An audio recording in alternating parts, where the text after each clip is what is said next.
కార్యక్రమాన్ని నిర్వహించడానికి సహాయపడిన ప్రియులకు యేసు అనుచరులు అందరము కలిసి హృదయపూర్వక వందనాలు చెల్లిస్తున్నాం. అమ్మా బాబు, మేము మీకు ఏమీ ఇవ్వలేము. మా పక్షంగా దేవుడే మిమ్మలను మీ కుటుంబాలను నిండారుగా దీవించును గాక. Praise the Lord. మీరు ఆలోచిస్తుండొచ్చు, ఏంటి బ్రదర్ ఈ బొమ్మను చూపెడుతున్నారు ఏంటిది అని. ఈ బొమ్మలో 2 ప్రాముఖ్యతలు ఉన్నాయి. పేతురు గారు మునిగిపోతుంటే దేవుడు వారిని కాపాడుతున్నారు. కానీ పేతురు గారు ఎందుకు మునిగిపోతున్నారు అనేది ఇక్కడ మనము ఈరోజు నేర్చుకుంటాం. ఎలా ఉన్నారు? బాగున్నారు కదా అక్కయ్య? ఈ ప్రోగ్రాం ద్వారా నీ జీవితంలో కొంచెం ఆదరణ దొరుకుతుందని చూస్తున్నావా? తప్పనిసరిగా దేవుడు నీకు ఆదరణ కలిగిస్తారు అనేది నా విశ్వాసం. మీరందరూ ఎల్లప్పుడూ సంతోషంగా ఉండాలి, ఆరోగ్యంగా ఉండాలి, అతి ముఖ్యంగా ఎల్లప్పుడూ ఆశీర్వదింపబడుతూ ఉండాలి అనేది యేసు అనుచరుల యొక్క ప్రార్థన. పునరుద్ధాన దినం, పరిశుద్ధ దినం. మీ సంఘాలకి మీరు వెళ్ళారా? వెళ్ళాం బ్రదర్. ఈరోజు ఎంతో పరిశుద్ధంగా మా సంఘము జరిగింది. అడపాదడప చిన్న గొడవలు జరిగాయి తప్ప ఈరోజు వాక్యం ఎంతో బాగుంది అని చాలామంది అంటుండొచ్చు. అవును, ఈ రోజుల్లో క్రికెట్ ఎక్కువగా జరుగుతుంది. క్రికెట్ గురించి ఎక్కువగా మనం వింటున్నాం. ఒక్క మనిషి ఫామ్లో ఉంటే టీం అంతా గెలవదు కదా. ఫర్ సపోజ్ వరల్డ్ కప్ ఉంది, ఎన్నో దేశాలు అక్కడ ఆడతాయి. కానీ మన దేశము గెలవాలి అనంటే టీం అంతా కలిసి ఐక్యంగా ఉంటేనే, ఒక ప్లాట్ఫామ్ మీద ఉంటేనే కానీ వారు వరల్డ్ కప్ గెలవలేరు. టీంలో అందరికీ భేదాభిప్రాయాలు ఉంటాయి, కానీ భిన్నత్వంలో ఏకత్వం లాగా వారందరూ కలిసి దేశం కోసము ఆడుతుంటారు. మీరు అడుగుతుండొచ్చు, బ్రదర్ టండూల్కర్ కొడితేనే కదా గెలుస్తాము అని. కానీ టండూల్కర్ ప్రతి సెంచరీ కొట్టినప్పుడు మ్యాచ్ మనము గెలవలేదే. టండూల్కర్ 0లో అవుట్ అయినప్పుడు కూడా మనము మ్యాచ్లు గెలిచాం కదా. అదేవిధంగా మన సంఘాల్లో దేవుని కొరకు మనము జీవించాలి, దేవుణ్ణి జయింపే విధంగా మనము జీవించాలి, మనము ఐక్యంగా జీవించాలి. మన భిన్నత్వంలోనే ఏకత్వంలాగా మనము జీవిస్తేనే కదా సాతానుని ఓడగొట్టి ఈ లోకంలో అన్యుల మధ్య మనం కూడా గెలుస్తాము. కానీ మన సంఘాలలో పరిస్థితులు ఎలా ఉన్నాయి? ఐక్యంగా ఉండగలుగుతున్నామా మనము? ఎఫెసీ పత్రిక 4వ అధ్యాయం 2వ వచనం 3వ వచనం. కాబట్టి మీరు సమాధానమును బంధము చేత ఆత్మ కలిగించు ఐక్యము కాపాడుకొనుటయందు శ్రద్ధ కలిగిన వారై ప్రేమలో ఒకరిని ఒకరు సహించుచు, మీరు పిలువబడిన పిలుపునకు తగినట్లుగా దీర్ఘశాంతముతో కూడిన సంపూర్ణ వినయముతోను సాత్వికముతోను నడుచుకొనవలెనని ప్రభువును బట్టి ఖైదీనైన నేను మిమ్మును నేను బతిమలాడు కొనుచున్నాను. అంటే ఐక్యత కలిగి ఉండాలి. We should be one spirit. ఎన్ని భేదాభిప్రాయాలు మన మధ్య ఉన్నా దేవుని కొరకు ఏ పరిశుద్ధ రక్తంతోనైతే మనం కడగబడ్డామో ఆ పరిశుద్ధ రక్తంతో మనమందరము ఐక్యంగా ఉండి ఈ లోకంలో ఉన్న దుష్ట శక్తులని ఎదుర్కోవాలి. ఒక సంఘములాగా మనము పోట్లాడుకుంటే లోకము మన గురించి ఏమి అనుకుంటుంది అనేది మనము ఆలోచించాలి. ప్రార్థన చేసుకుందాం. ఈ వారమంతా ప్రత్యేకంగా ఆర్థరైటిస్, ఆస్తమా, కాళ్ల నొప్పులతో బాధపడుతున్న వారి కొరకే ప్రత్యేకంగా ప్రార్థిస్తూ వచ్చాం. దేవుడు మా ప్రార్థనని ఆలకిస్తారు అనే విశ్వాసము, నమ్మకము మాకు ఉంది. అదేవిధంగా ఇప్పుడు నేను ప్రార్థిస్తున్నప్పుడు కూడా మీరందరూ నాతో ఏకీభవించాలి అనేది నా మనవి. ప్రేమల మా తండ్రి, పరిశుద్ధమైన మా ప్రభువా, మరొక దినాన్ని చూడగలిగే భాగ్యాన్ని మాకు ఇచ్చినందుకు మీకెంతో వందనాలు, కృతజ్ఞతలు చెల్లించుకుంటున్నాం. ప్రభువా, మా జీవితంలో మేమేసే అడుగులు విశ్వాసంతో కూడి ఉన్నాయా లేదా అనేది మమ్మల్ని మేము ప్రశ్నించుకునే విధంగా నడిపించమని వేడుకుంటున్నాం. మాకు సమస్యలున్నాయి, బాధలున్నాయి, కష్టాలున్నాయి అని చెప్పి ప్రభువా, మేమేసే ప్రతి అడుగు సృష్టి వైపా, సృష్టికర్త వైపా ఉంది అనేది మమ్మల్ని మేము ప్రశ్నించుకునే విధంగా నడిపించమని వేడుకుంటున్నాం. యేసు అనుచరుల మిషనరీ సంస్థ మీద నమ్మకం ఉంచి, అదేవిధంగా రాజులకు రాజు, ప్రభులకు ప్రభు అయిన యేసు ప్రభు వారి మీద నమ్మకం ఉంచి పంపించిన ఈ ప్రార్థన అవసరతల కొరకే ప్రత్యేకంగా ప్రార్థిస్తున్నాం. ప్రభువా, వారి ప్రతి అవసరతని మీరు తీర్చమని, వారిని వారి కుటుంబ సభ్యులందరినీ మీరు దీవించి ఆశీర్వదించమని వేడుకుంటున్నాం. ఈరోజు ఈ ప్రోగ్రామ్ని స్పాన్సర్ చేసిన ఎం విజయరాజు గారు సికింద్రాబాద్ నుంచి వారి కొరకే ప్రత్యేకంగా ప్రార్థిస్తున్నాం. ప్రభువా, మీ ప్రేరేపణ మేరకు స్పాన్సర్ చేసిన ఈ ప్రోగ్రాం ద్వారా ఎంతోమంది ప్రజలు రక్షణ పొంది మీ మార్గంలో నమ్మకంగా నడిచి భాగ్యాన్ని కూడా ప్రసాదించినందుకు మీకు ఎంతో వందనాలు, కృతజ్ఞతలు చెల్లించుకుంటున్నాం. వారిని, వారి కుటుంబ సభ్యుల్ని మీరు నిండుగా దీవించి ఆశీర్వదించమని వేడుకుంటున్నాం. ఈ వాక్యాన్ని వింటున్న ప్రతి బిడ్డని మీరు పేరు పేరున దీవించి ఆశీర్వదించమని వేడుకుంటూ యేసు క్రీస్తు అతి పరిశుద్ధమైన నామం నడిగి వేడుకుంటున్నాం తండ్రి, ఆమెన్. ప్రార్థనలో నాతో పాటు ఆమెన్ చెప్పిన ప్రతి బిడ్డని దేవుడు నిండారుగా దీవించునుగాక. మన ధ్యాన అంశం ఒక్క అడుగు, 1 స్టెప్ అనే దాని గురించి మాట్లాడుకుంటున్నాం. దీనిది ఒక చిన్న రీక్యాప్ చూద్దామా? పరిశుద్ధపరచుకోమంటున్నారు, కానీ అక్కడ యోర్దాను నది ఉప్పొంగిపోతుంది అనే ఉద్దేశము వారికి కూడా కలిగి ఉండొచ్చు. కానీ వారికి అర్థము కాకపోయినా వారు ఏది ఆలోచించకుండా దేవుడి యందు నమ్మకం పెట్టి ఆ అడుగుని వారు ముందుకేశారు. ఇప్పుడు ఉప్పొంగిపోతున్న యోర్దాను నది ఇది. ఈ యోర్దాను నదిలో కాలు పెట్టాలి అంటే మనకు ధైర్యం సరిపోతుందా? మీరు ఈ సంవత్సరంలో హిమాచల్ ప్రదేశ్లో జరిగిన సంఘటన కూడా ఒకసారి మీరు గుర్తు చేసుకోండి. ఒక రాయి, అక్కడి నుంచి ఈ రాయికి దుంకాలి అంటే కూడా వారికి ధైర్యము సరిపోలేదు.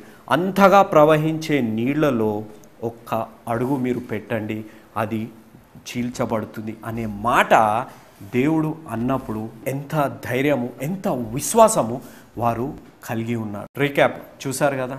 అవును, మనల్ని మనము పరిశుద్ధపరచుకోవాలి. ఎంత ఉప్పొంగే ప్రవహించే యోర్దాను నది లాంటి సమస్యలు మనలో ఉన్న విశ్వాసము అనే ఒక్క అడుగు కానీ మనము తీసుకోగలిగితే ఎలాంటి సమస్యలైనా తొలగిపోతాయి. ఆ సమస్యలను ఎదుర్కొనే శక్తి దేవుడు మనకి ఇస్తారు అనే నమ్మకము మనము కలిగి ఉండాలి. దీన్ని వివరించే ముందు ఒక వీడియోని చూద్దాం. ఇక్కడ చూస్తున్న దృశ్యం ఒక యవనస్తుడు. అతని జీవితంలో ఎలాంటి పరిస్థితికి వచ్చాడు అనంటే, అతని జీవితంలో కష్టాలు, బాధలు, సమస్యలకి అతని జీవితంలో ఎలాంటి జవాబు లేదు. అన్ని దారులు మూసుకొని పోయాయి. అతను దేవుని యందు ప్రార్థించాడు. దేవా, నా జీవితంలో ఉన్న కష్టాలు, బాధలు, సమస్యలకి నాకు ఒక దారి మీరు చూపెట్టండి. అన్ని దారులు మూసుకుపోయి నేను జీవిస్తున్నాను. నా జీవితంలో మీరు నాకు సహాయము చేయండి. మీరు నిజమైన దేవుడైతే నాకు మీరు సహాయము చేయండి అని ప్రార్థించాడు. ప్రార్థించాక ప్రేమ కలిగిన దేవుడు అతని ప్రార్థనకి జవాబిచ్చారు.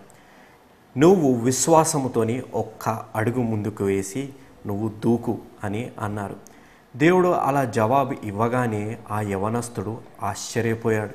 ఇన్ని కష్టాలలో నేను ఉంటే ఈ కష్టాలకి జవాబు ఇవ్వకుండా, ఈ కష్టాలకి ఒక మార్గాన్ని కానీ ఒక దారి కానీ చూపెట్టకుండా దేవుడేంటి ఒక్క అడుగు వేసి దూకు అని అంటున్నారు అని ఆలోచించాడు. ఆ యవనస్తుడు అనుకున్నాడు, నా సంగతి నాకు తెలుసు, నేను దూకలేను ఇక్కడి నుంచి అంత దూరము అని అనుకున్నాడు. దేవా, నా కష్టాలకి, నా బాధలకి, నా సమస్యలకి ఒక అద్భుతము జరగాల్సిందే. మీరు నన్ను ఇక్కడి నుంచి ఆ దూరం వరకు ఎగిరేటట్టు చేయలేరా? మీరు ఈ దారి నుంచి ఆ దారి వరకు ఒక దారి మీరు వేయలేరా? మీరు అద్భుతాలు చేయగలుగుతారు కదా, ఎందుకు నన్ను మీరు విశ్వాసంతో ఒక అడుగు వేసి దూకమంటున్నారు అని ఆలోచించాడు. ఇక్కడి నుంచి నేను అక్కడికి దూకితే నాకు హాని జరుగుతుంది అని ఆలోచించి, దేవా, మీరు ఒక అద్భుత కార్యము మీరు చేయండి, మీరు ఎంతో గొప్ప దేవుడు, మహిమ కలిగిన దేవుడు కదా, అయినా నన్ను మీరు దూకమంటున్నారేంటి అని ఆలోచించాడు. ఇలా ఆలోచించాక కూడా దేవుడిచ్చిన జవాబు, విశ్వాసంతోనే ఒక్క అడుగు వేసి నువ్వు దూకు అని అన్నారు. ఎప్పుడైతే ఆ యవనస్తుడు దేవుడు మాట విని ఒక అడుగు వేసి అక్కడ దూకాడో, ఆ యవనస్తుడు కూడా అనుకున్నాడు, నేను ఇక్కడి నుంచి అక్కడికి దూకలేనే, నేను చెప్తూనే ఉన్నాను కదా అని అనుకున్నాడు. కానీ అక్కడ ఒక అద్భుత కార్యము దేవుడు చేశాడు. ఏంటి ఆ అద్భుత కార్యం? ఇక్కడి నుంచి ఆ దూరం వరకు ఏ దారి లేనప్పుడు ఎప్పుడైతే విశ్వాసంతో ఒక అడుగు ఆ యవనస్తుడు వేశాడో, దేవుడు ఒక అద్భుత రీతిలో ఆ యవనస్తుడికి ఒక మార్గాన్ని వేశాడు. ఆయన ప్రతి కష్టానికి జవాబిచ్చి, ఏ దారులైతే అన్నీ మూసుకుపోయాయో, అన్ని తలుపులు మూసుకుపోయాయి అని భావించిన యవనస్తుడికి దేవుడు ఒక దారిని వేశాడు. ఆయన ప్రతి కష్టానికి దేవుడు జవాబు ఇచ్చాడు. నా జీవితాల్లో కూడా విశ్వాసంతోని ఒక్క అడుగు కానీ మనము దేవుడి యందు నమ్మకం ఉంచి వేస్తే అన్ని దారులు మూసుకుపోయినా దేవుడు ఒక అద్భుతమైన రీతిలో ఒక దారిని మనకు చూపిస్తారు. మన ప్రతి కష్టానికి జవాబు ఇస్తారు అనే విశ్వాసంతో మనము ముందుకి సాగాలి. దేవుని నామానికి స్తోత్రం. ఇందాక మీరు వీడియోలో చూస్తుంటే ఆ యవనస్తుడు ఒక క్లిష్టమైన పరిస్థితుల్లో ఉన్నాడు. ఆయన నేను ముందుకు వెళ్ళాలా లేకపోతే వెనకకి వెళ్ళాలా, నాకు ఏ దారి లేదు కదా అని దేవుడి యందు ప్రార్థిస్తున్నాడు. దేవా మీరు నాకు సహాయము చెయ్యండి అని. కానీ ఎప్పుడైతే దేవుడు ఒక అడుగు వేయి అని అన్నప్పుడు ఆయన ఆలోచనలో పడిపోయాడు. ఆయన దుంకడానికి సిద్ధంగా లేడు. మన జీవితాల్లో కూడా మనం అలానే చేస్తుంటాం కదా. మనకేదైనా సమస్య వచ్చినప్పుడు ఎంతో ప్రార్థిస్తుంటాం, ఉపవాస ప్రార్థనలు చేస్తాం, స్వస్థత కూడికలకి వెళ్తాం, అద్భుతాలు చేసే వారి దగ్గర వెళ్ళి ప్రార్థనలు చేయించుకొని అన్నీ చేస్తుంటాము. కానీ దేవుడు చెప్పిన మాటకి అనుగుణంగా మనము ఎందుకు జీవించలేకపోతున్నాం? అదే పని ఆ యవనస్తుడు చేశాడు. కానీ ఎప్పుడైతే ఆ యవనస్తుడు దేవుని మాట విని ఆ ఒక్క అడుగు వేశాడో ఏమి జరిగింది? ఒక అద్భుత కార్యము అక్కడ జరిగింది. మన జీవితాల్లో కూడా దేవుడు మనల్ని కొన్ని పరిస్థితుల్లోకి తీసుకువస్తారు. మనకు అర్థం కావు, మనకి నచ్చవు ఆ పరిస్థితులు. అయినా దేవుడు చెప్పినట్టు మనం ఆ మార్గంలో నడిచి ప్రతి అడుగు విశ్వాసంతోనే వేస్తే దేవుడు మన మార్గాన్ని సరళము చేస్తారు అనేది మనము మర్చిపోకూడదు. మనము కష్టమైన పరిస్థితుల్లో ఉండొచ్చు, ఎంతో ఆర్థిక ఇబ్బందులలో మనము ఉండొచ్చు. కానీ దేవుడు అంటుండొచ్చు, నువ్వు నమ్మకంగా జీవించు, నువ్వు ఓపికతోని జీవించు, నీ సమస్యను నేను తీరుస్తానని. మీరు ఆలోచిస్తుండొచ్చు, ఈ సమయంలో నన్ను నమ్మకంగా జీవించమంటున్నారు ఏంటిది, నాకు ఏదో విధిగా నాకు డబ్బు కావాలి అని ఆలోచిస్తుండొచ్చు. కొన్ని మనకు నచ్చని పరిస్థితులు కూడా ఉంటాయి. నా అన్న నన్ను వేధించాడు, మా అక్క నన్ను ఎంతో వేధించింది, కానీ దేవుడు ఎందుకు వారిని క్షమించమంటున్నారు అని పరిస్థితులు మన జీవితాల్లో రావచ్చు. కానీ మనము ఏమి చేస్తున్నాం? ఆ యవనస్తుడు వలె దేవుని మాట విని ఆ ఒక్క అడుగు వేస్తున్నామా? లేకపోతే మన అహాన్ని మనము తృప్తిపరచుకొని సంతోషపరచుకోవడానికి దేవుడు ఇచ్చిన మార్గంలో నడవకుండా మనము దేవునికి వ్యతిరేకంగా జీవిస్తున్నామా అనేది ఆలోచించాలి. ఎప్పుడైతే ఆ యవనస్తుడు ఆ ఒక్క అడుగు తీసుకున్నాడో ఒక అద్భుత కార్యం ఆ యవనస్తుడి జీవితంలో జరిగింది. దేవుడు ఒక మార్గాన్ని ఆ యవనస్తుడికి చూపెట్టి ఒక కొత్త జీవితాన్ని దేవుడు ఆ యవనస్తుడికి ఇచ్చాడు. మన జీవితాల్లో దేవుడు మనతో మాట్లాడి నువ్వు ఈ మార్గంలో వెళ్ళు, నువ్వు వీరిని క్షమించు, నువ్వు ఇలా జీవించు అని అన్నప్పుడు దేవుని నమ్మకం ఉండి మన ప్రతి అడుగు దేవుని యందు విశ్వాసంతో వేస్తేనే మన జీవితాల్లో ఒక నూతన జీవితం కలుగుతుంది, ఎలాంటి సమస్య అయినా తొలగిపోతుంది అనే నమ్మకము మనము కలిగి ఉండాలి. ఈరోజు యేసు ప్రభువారు నీళ్ళ మీద నడిచేటప్పుడు పేతురు గారి స్వభావం. పేతురు గారు ఏమి చేశారు? మీరు చాలామందికి తెలుసు పేతురు గారు ఏమి చేశారు. వారు అనుమానం చూపెట్టారు కాబట్టి వారు మునిగిపోయారు అనే విషయము అందరికీ తెలుసు. దీంట్లో కొన్ని విషయాల గురించి నేను మీకు చెప్తాను. పేతురు అనగా రాక్, అంటే ఒక బలమైన వ్యక్తి, దేవుని యందు విశ్వాసము కలిగిన వ్యక్తి, దేవుడు ఎంతగానో ఆశీర్వదింపబడ్డ వ్యక్తి. కానీ పేతురు గారు ఏమి చేశారు? మత్తయి సువార్త 14వ అధ్యాయం 22 నుంచి 32వ వచనం మీరు ముందు తెరిచిపెట్టుకోండి. ఎప్పుడైతే యేసు ప్రభు వారు మీరు శిష్యులు మీరు బయలుదేరండి, నేను నా తండ్రితోని నేను సమయం గడపాలి, నేను ఆయనందు ప్రార్థించాలి అని అక్కడ ఉండిపోయారో యేసు ప్రభు వారికి తెలుసు కదా, వీరు ఈరోజు అలల్లో ఉండిపోతారు, వీరు ఎంతో కష్టపడతారు, నేను వీరితోని లేనప్పుడు వీరు నా యందు నమ్మకంగా జీవిస్తారా? నాతోని ఉండి వీరు ఎన్నో అద్భుత కార్యాలు వీరు చూశారు, కానీ వీరు నేను లేనప్పుడు ఎంత నమ్మకంగా వారు జీవిస్తారు అనే మాట యేసుప్రభు వారు ఆలోచించుండొచ్చు. మన జీవితాల్లో కూడా అదే పరిస్థితి కదా. మనకు కూడా తెలుసు కదా, దేవుడు ఎంతో గొప్పవారు, ఎంతో అద్భుత కార్యాలు చేస్తారు, స్వస్థపరుస్తారు, పరమ వైద్యుడు, పరమ జ్ఞాని అని మనకు అన్నీ తెలిసిన మన కష్టాలు వచ్చినప్పుడు మనము ఎలా జీవిస్తున్నాం? అక్కడ కూడా నేను ఒక చిన్న మార్పు చేస్తాను. శిష్యుల బదులు వారిని యేసు అనుచరులు అని అంటారు. అక్కడ ఆ యేసు అనుచరులో 12 మందిలో 4 చేపలు పట్టేవారు, 11 మంది గలిలీ సముద్రం దగ్గర నివసించినవారు. వారికి తెలుసు ఆ అలలు ఎంత ప్రమాదకరమైనవి అని చెప్పి. కానీ ఎప్పుడైతే వారు భయపడిపోయారో, అయ్యో మేము చనిపోతామేమో అనే విధంగా వారు ఎంతో భయపడిపోయి వారు జీవించారు. అక్కడ శిష్యులకి అనుమానం కలిగి ఉండొచ్చు, దేవుడు మమ్మల్ని ముందు పంపించేశారు, మేమేమో ఇక్కడ కష్టాలలో ఉన్నాం, దేవుడు మాత్రం అక్కడున్నారేంటి అని ఆలోచించుండొచ్చు. కానీ దేవుడు మనల్ని వదులుతారా? లేదు కదా. మత్తయి సువార్త 14వ అధ్యాయం 25వ వచనం, రాత్రి 4వ జామున ఆయన సముద్రము మీద నడుచుచు వారి యొద్దకు వచ్చెను. మీరు ఇక్కడ ఆలోచించాలి. దేవుడు వారిని వెళ్ళమన్నారు, కానీ దేవుడు ఆ సముద్రం దగ్గర ఏం చేస్తున్నారు అంటే, నా యేసు అనుచరులుగా ఉన్న వారు కష్టాలలో ఉన్నారు కాబట్టి వారు వెనుకనే దేవుడు వస్తున్నారు. ఏ విధంగా వస్తున్నారు? ఎగురుకుంటా రాలేదే. ఏ సముద్రంతోనైతే వారు భయపడుతున్నారో ఆ సముద్రం మీద నడుచుకుంటూ యేసు ప్రభు వారు వస్తున్నారు. ఎంత గొప్ప దృశ్యము! అక్కడ పేతురు గారు కానీ అక్కడ ఉన్న యేసు అనుచరులు కానీ చూసి ఉండొచ్చు. మన జీవితాల్లో కూడా దేవుడు అంతే కదా. మనం ఎంతో కష్టమైన పరిస్థితుల్లో, ఎంతో బాధపడుతున్న సమస్యల్లో, మనల్ని ఎంతో కష్టపడే పరిస్థితుల్లో మనం జీవిస్తుండొచ్చు.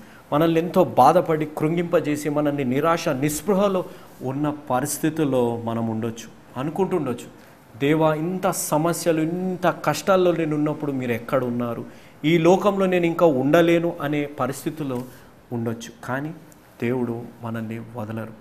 ఆయన నిన్న నేడు ఏకరీతిగా ఉండే దేవుడు మనల్ని వదలరు కదా. అదేవిధంగా అక్కడ యేసు అనుచరులను కూడా దేవుడు వదలలేదు. దేవుడు ఆ సముద్రం మీద నడుచుకుంటూ వస్తున్నారు. ఆ దృశ్యాన్ని చూసి వారు భయపడిపోయారు. కానీ దేవుడు అన్న మాట, మీరు భయపడకండి. మనల్ని కూడా దేవుడు అదే మాట అంటున్నారు. ఎలాంటి సమస్యల్లో ఉన్నా మీరు భయపడకండి, నేను మీతోని ఉన్నాను అనే మాట యేసు ప్రభు వారు అంటున్నారు. ఇక్కడ మీరు శ్రద్ధగా గమనించాలి. దేవుడు ఏ సమయాన్న అక్కడ వారి దగ్గరకు వచ్చారు? రాత్రి 4వ జామున. అంటే అక్కడ ఉన్న చేపలు పట్టే వారికి కానీ లేకపోతే ఆ గలిలీ సముద్రం దగ్గర ఉన్న వారికి తెలుసు, ఇంత చీకటిలో 3 మైళ్ళ దూరము మనం వచ్చేసాము, మనకి ఎవరు సహాయము చెయ్యరు, ఈ చీకటిలో మన అరుపులు కూడా వినపడవు, ఈ చీకటిలో మనల్ని సహాయం చేయడానికి ఎవ్వరు రారు అని ఆ యేసు అనుచరులు ఆలోచించుండొచ్చు. కానీ చీకట్లో వెలుగై ఉన్న దేవుడు నడుచుకుంటూ ఆ యేసు అనుచరులకే సహాయము చేస్తానికి వచ్చారు. మన జీవితాల్లో కూడా ఎంతటి చీకటి జీవితాల్లో మనము జీవిస్తున్నాం. మన జీవితం అంధకారమైపోయి ఉన్నాయా? మనల్ని ఎవరు ప్రేమించట్లేదు, నా కుటుంబంలో ఎవరు నన్ను ప్రేమించట్లేదు, నన్ను అందరూ ద్వేషిస్తారు, నన్ను అందరూ తప్పర్థము చేసుకుంటారు, నేను ఒంటరిగా జీవిస్తున్నాను, నా ఆఫీస్లో కూడా నన్ను ఎవరు ప్రేమించరు, నన్ను ఎంతో చిన్న చూపుతో నన్ను చూస్తారు అనే ఆలోచనలో అంధకారమైపోయిన జీవితంలో జీవిస్తుంటే వెలుగై ఉన్న దేవుడు ఈరోజు వచ్చి వెలుగు చూపెడటానికి వస్తున్నాడు. ఎలాంటి చీకటినైనా వెలుగుతో నింపే దేవుడు మనతోడు ఉన్నాడు అనేది మనము మర్చిపోకూడదు. అక్కడ కూడా ఆ యేసు అనుచరులు కష్టాల్లో ఉన్నారు అని తెలిసి అంత చీకటిలో వెలుగై ఉన్న దేవుడు వారి కోసము సముద్రం మీద నడుచుకుంటూ వచ్చారు. ఎంత గొప్ప కార్యం, ఎంత గొప్ప దేవుడు! దేవుని ప్రేమని ఎవ్వరూ వివరించలేరు. దేవుని ప్రేమని మనము అనుభవించాలి. అంత గొప్ప ప్రేమ దేవుని ప్రేమ. నా వ్యక్తిగతంగా నేను ఎంత వివరించాలన్నా నేను వివరించలేను, నేను అనుభవించాను కాబట్టి. ఎంత గొప్ప ప్రేమ! నన్ను ఎంత పాపినైనా దేవుడు క్షమిస్తారు. ఎంతటి చీకటి జీవితంలో ఉన్నా దేవుడు మనల్ని క్షమిస్తారు అనేది మనము మర్చిపోకూడదు. అలాంటి దేవుడు అక్కడ యేసు అనుచరులని కాపాడటానికి వచ్చారు. యేసు మమ్మల్ని ఎంచుకున్నారు, ఆయన ఎందుకు వెంబడించి ఆయనతో అద్భుత కార్యాలు చూసిన వారం మాకింత కష్టము ఎందుకు కలిగింది అని అక్కడ ఆలోచించుండొచ్చు. అవును, మన జీవితాల్లో కూడా మనకి అలాంటి ఆలోచనలే ఉంటాయి కదా. ఈ పాపపు లోకంలో ఉన్నప్పుడు మాకెందుకు ఇన్ని కష్టాలు రావాలి, మేము ఒక క్రైస్తవ కుటుంబంలో మేము పుట్టాము, దేవుని సొంత రక్షకునిగా మేము అంగీకరించాం, మాకే ఈ కష్టాలు ఎందుకు రావాలి అని ఆలోచిస్తుండొచ్చు. కానీ కష్టాలు వచ్చినప్పుడే కదా దేవుడు ఎంత గొప్పవారు, ఎంత మహిమ కలిగిన దేవుడు అనేది మనకి కూడా తెలుస్తుంది. అదేవిధంగా అక్కడ కూడా వారికి దేవుడు ఎంత గొప్ప కార్యాలు చేయగలుగుతారో అని కళ్ళారా చూసినా ఆ రోజు మాత్రం వారు చూసిన దృశ్యము వారెవ్వరూ మర్చిపోలేరు. అక్కడ దేవుడు సముద్రం మీద నడుచుకుంటూ వచ్చారు. నడుచుకుంటూ వచ్చాక ఏమి జరిగింది? మత్తయి సువార్త 14వ అధ్యాయం 28వ వచనం. పేతురు, ప్రభువా నీవే అయితే నీళ్ళ మీద నడిచి నీ యొద్దు వచ్చుటకు నాకు సెలవు ఇవ్వమని ఆయనతో అనెను. ఈ మాట అనగానే దేవుడు ఏమన్నారు? నువ్వేంటి నన్ను ప్రశ్నిస్తున్నావు, నేను ఏంటిదో నీకు తెలీదా అనే మాట దేవుడు అనలేదు. వారు భయాందోళనలో ఉన్నారు. ఈయన ఎవరు, ఈయన ఇట్లా సముద్రంలో నడుచుకుంటూ వస్తున్నారని భయపడిపోయారు. కానీ దేవుడిచ్చిన సమాధానం ఆయన రమ్మన్నారు. అంటే ఇంగ్లీష్లో అద్భుతంగా ఎస్ యు కమ్ అనే మాట దేవుడు అక్కడ అన్నారు. ఆయన రమ్మన్నారు. రమ్మనంగానే పేతురు గారు ఏం చేశారు? ఒక్క అడుగు వేశారు. అంటే దేవుడి దగ్గరికి వెళ్ళడానికి విశ్వాసము అనే ఒక్క అడుగు వేసి ఆ నీళ్ల మీద నడవడము ప్రారంభించాక ఏమి జరిగింది? లోకాన్ని సృష్టించిన దేవుడిని చూడస్తూ నడిచినప్పుడు బాగానే ఉంది. కానీ ఎప్పుడైతే సృష్టిని చూస్తూ పేతురు గారు నడవడం ప్రారంభించారో వారు మునిగిపోయారు. అవును, మన జీవితాల్లో కూడా మనము అలానే చేస్తుంటాం కదా. సృష్టికర్తని చూసినప్పుడు మనకెంత కష్టం వచ్చినా, ఎంత నష్టం వచ్చినా, విశ్వాసంతో ఒక అడుగు సృష్టికర్తని చూసుకుంటూ వేస్తే మనకి ఆ కష్టాలన్నీ తొలగిపోతాయి. కానీ ఎప్పుడైతే సృష్టిని చూసుకుంటూ, అంటే మన కష్టాలు, బాధలు, సమస్యలు, ఈ మనుషులు, ఆ ఉద్యోగం, ఆ డబ్బు అనుకుంటా మనము చూసుకుంటూ వెళ్తే పేతురు గారి వలె పరోక్షంగా మనం కూడా మునిగిపోతూ ఉంటాం. అలాంటి పరిస్థితుల్లోకి మనము రాకూడదు. కానీ మన జీవితాల్లో కూడా మనం ఇలాంటి ప్రశ్నలే వేస్తుంటాం కదా. దేవా, నువ్వు నిజమైన దేవుడు అయితే నాకు ఈ ఎగ్జామ్స్లో అన్ని పాస్ మార్క్స్ ఇవ్వండి అని అంటాం. అని ఏం వాగ్దానాలు చేస్తాం? దేవా, నువ్వు నన్ను పాస్ చేస్తే నీ యందు నేను విశ్వాసంగా జీవిస్తాను, నీ యందు విశ్వాసంగా నేను నడుస్తాను అని అంటారు. ఈ విశ్వాసము అనే అడుగు, ఆ ఒక్క అడుగు ఎన్ని రోజుల వరకు ఉంటుంది? రిజల్ట్స్ వచ్చే వరకే ఉంటుంది. రిజల్ట్స్ వచ్చాక మన జీవితం ఎలా ఉంటుంది అనేది ప్రశ్నించుకోవాలి. ఈ రోజుల్లో వీసా కొరకు ప్రయత్నిస్తుంటారు, అవును కదా. అంటే దేవా, నువ్వు నిజమైన దేవుడు అయితే నాకు వీసా ఇవ్వండి, నీ మార్గంలో నమ్మకంగా నడుస్తాను, నీకు నేను సాక్షిగా జీవిస్తాను అని అంటారు. అని ఎప్పుడైతే వీసా వచ్చి ఫ్లైట్ ఎక్కుతారో మన ప్రవర్తన ఎలా ఉంటుంది?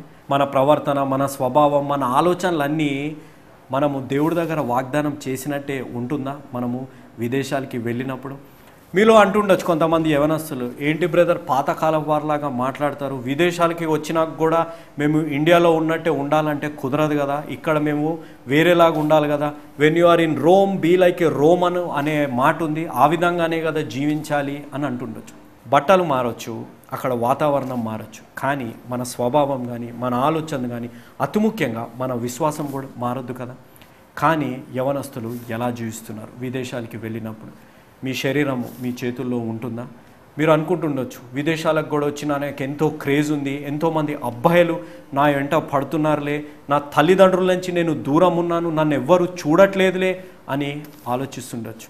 కానీ అక్కడ యేసు అనుచరులు ఆ పడవలో ఉన్నప్పుడు దేవుడు వారిని చూస్తూనే ఉన్నారు కదా, దేవుడు వారితోనే ఉన్నారు కదా. మీరు ఏ విదేశాలలో ఉన్నా, ఎక్కడున్నా దేవుడు చూస్తూనే ఉంటారు కదా. కాబట్టి యవనస్తులు ప్రత్యేకంగా ఎక్కడ వెళ్ళినా సజీవ సాక్షులు వలె దేవునికి రాయబారులుగా ఉన్న మనము నమ్మకంగా, విశ్వాసంగా మన ప్రతి అడుగు దేవునికి మహిమ తెచ్చే విధంగా మనము జీవించాలి. విదేశాలకి వెళ్ళాము, ఇంకా మాకేంటిది, మా జీవితాలకి మేమే రాజులము అనే విధంగా మనము జీవించకూడదు. మన తల్లిదండ్రులు చూసినా చూడకపోయినా, మన స్నేహితులు, మన తోబుట్టులు చూసినా చూడకపోయినా దేవుడు చూస్తున్నాడు అనే భయము యవనస్తులకి ప్రత్యేకంగా ఉండాలి.